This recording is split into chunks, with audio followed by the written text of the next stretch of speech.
사도신경하심으로 우리의 신앙을 하나님 앞에 고백합니다. 나는 전능하신 아버지 하나님, 천지의 창조주를 믿습니다. 나는 그의 유일하신 아들 우리 주 예수 그리스도를 믿습니다.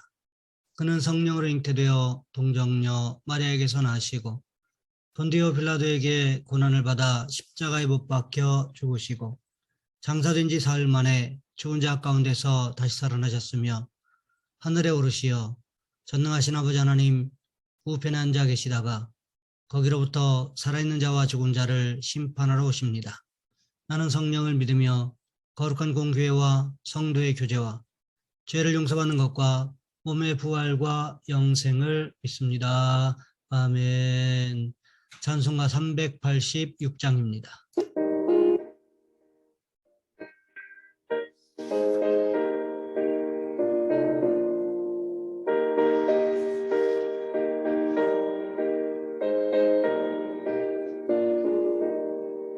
연세 반석 열린 곳에 내가 숨어 있으니 원수 마귀 손 못대고 반란 풍파 없도다.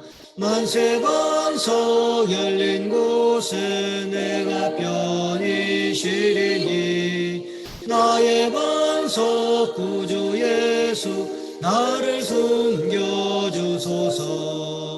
죄에 매여 죽을 인생 편히 쉬기 바라니 주의 가슴 넓은 품에 내가 찾아 안기네.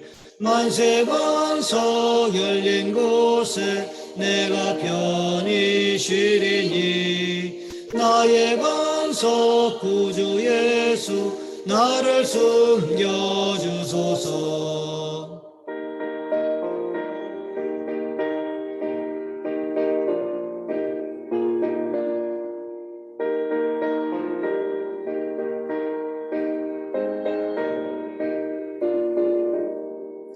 이 땅 위에 평안없고 기쁜 일을 몰라도 주 예수의 참사랑을 내가 이제 알았네.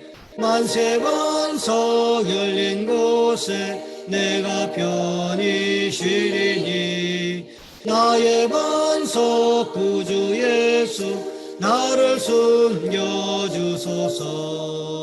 험한 풍파 지나도록 순풍으로 도우사 평화로운 피난처에 길이 살게 하소서.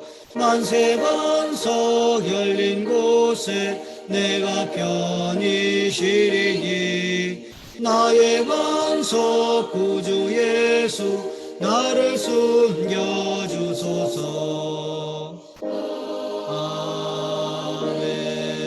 아멘. 오늘 말씀 역대상 17장에서 보겠습니다. 역대상 17장 1절로 15절까지 말씀입니다. 제가 가진 성경은 구약 성경 638쪽에 있습니다. 제가 봉독해 드립니다.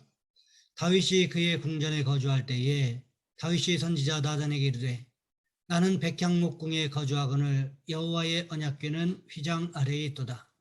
나단이 다윗에게 아뢰되 하나님이 왕과 함께 계시니 마음에 있는 바를 모두 행하소서.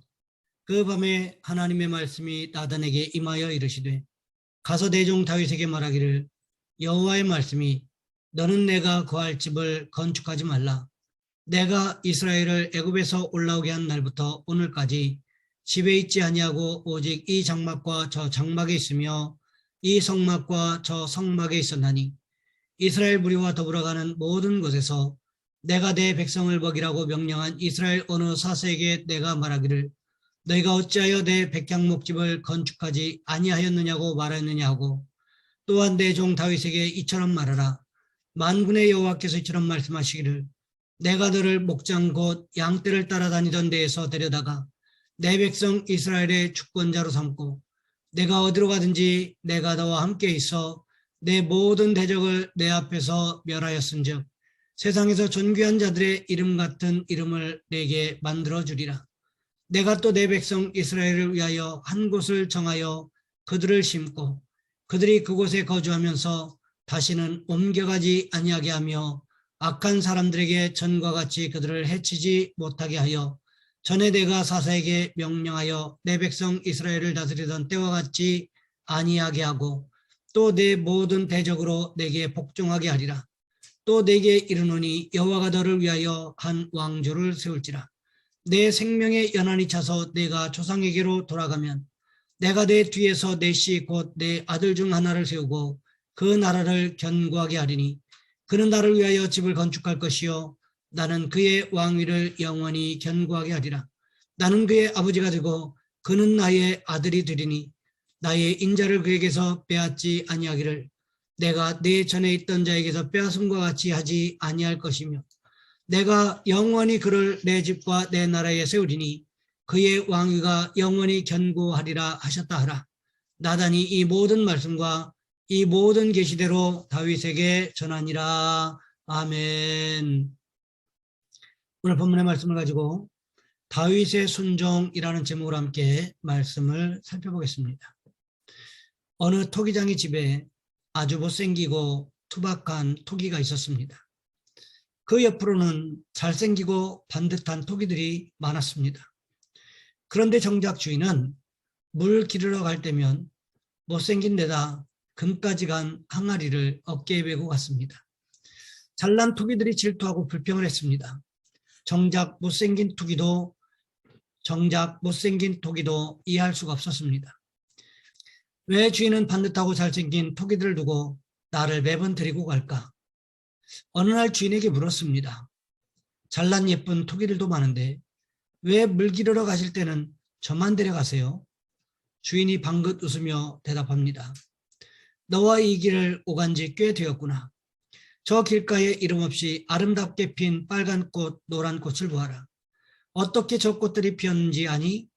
너를 데리고 다닐 때마다 새어나온 물을 먹고 씨에서 싹이 나고 꽃이 피어 저렇게 아름다운 꽃길이 되었단다.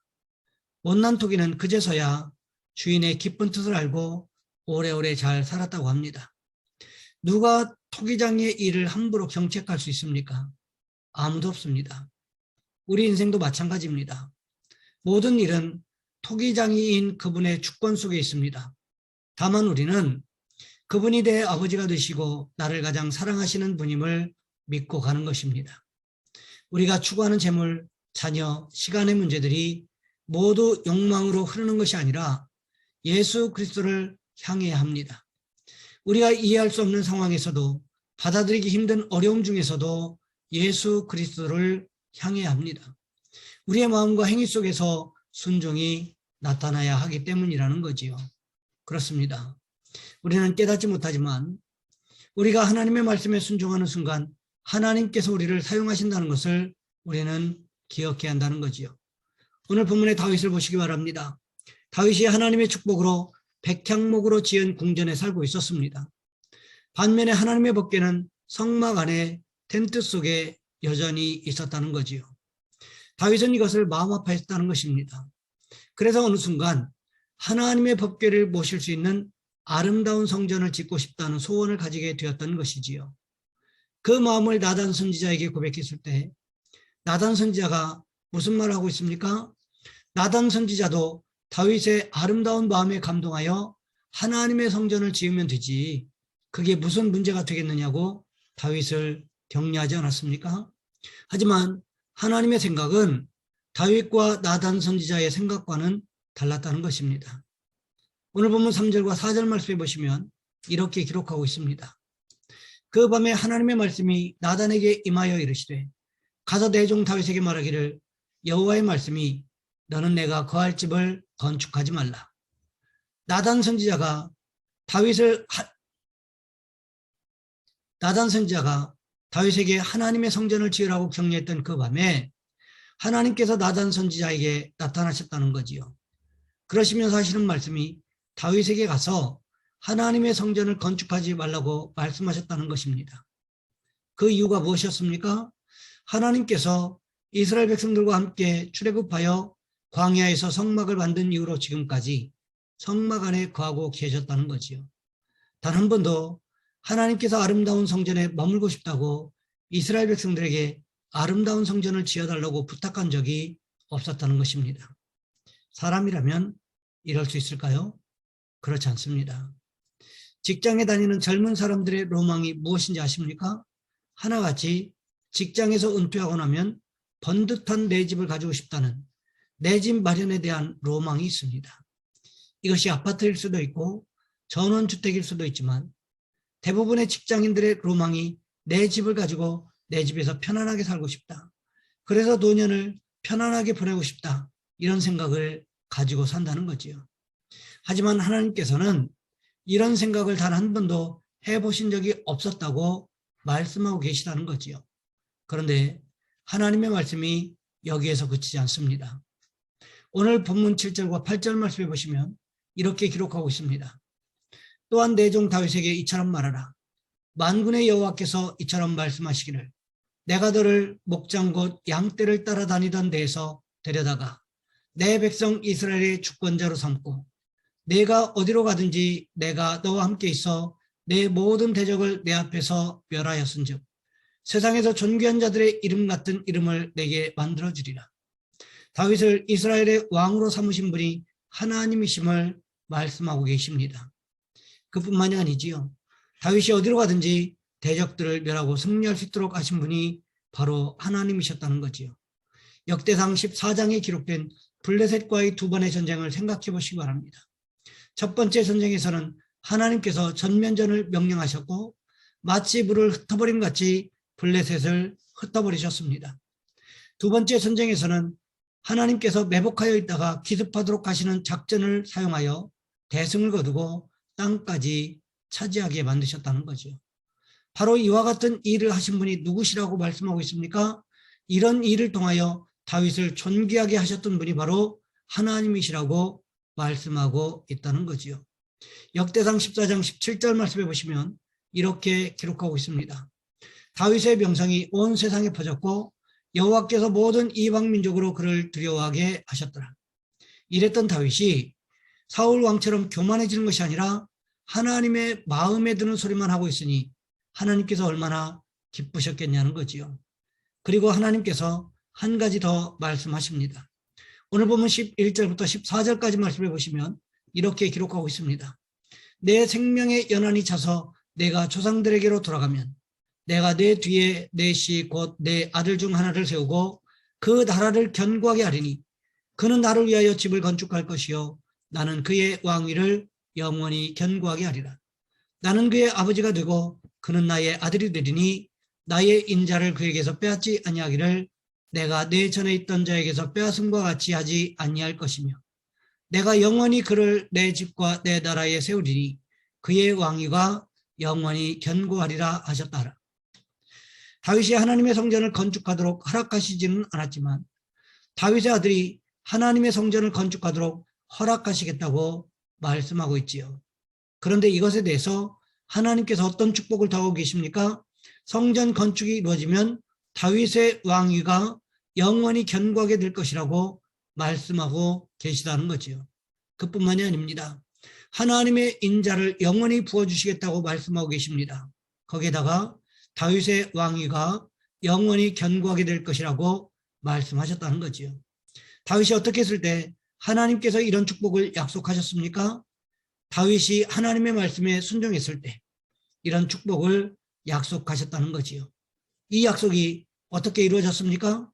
하나님의 아들이신 예수님께서 다윗의 자손으로 오시면서 이 모든 약속이 궁극적으로 이루어졌다는 거지요.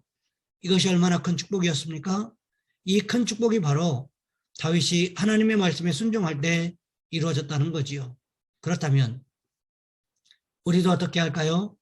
다윗처럼 하나님의 말씀에 철저하게 순종하심으로 말미암아 우리도 다윗과 같은 축복을 경험하시기를 주님의 이름으로 부탁을 드립니다.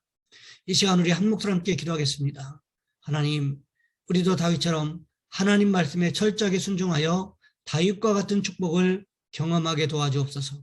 또한 기도하실 것은 오늘 드려질 주일 예배를 위하여 이 시간 우리 주여 한번 간절히 부르신 후에 한 목소리 함께 기도합니다. 주여, 사랑의 하나님, 우리를 도와주시기를 원합니다.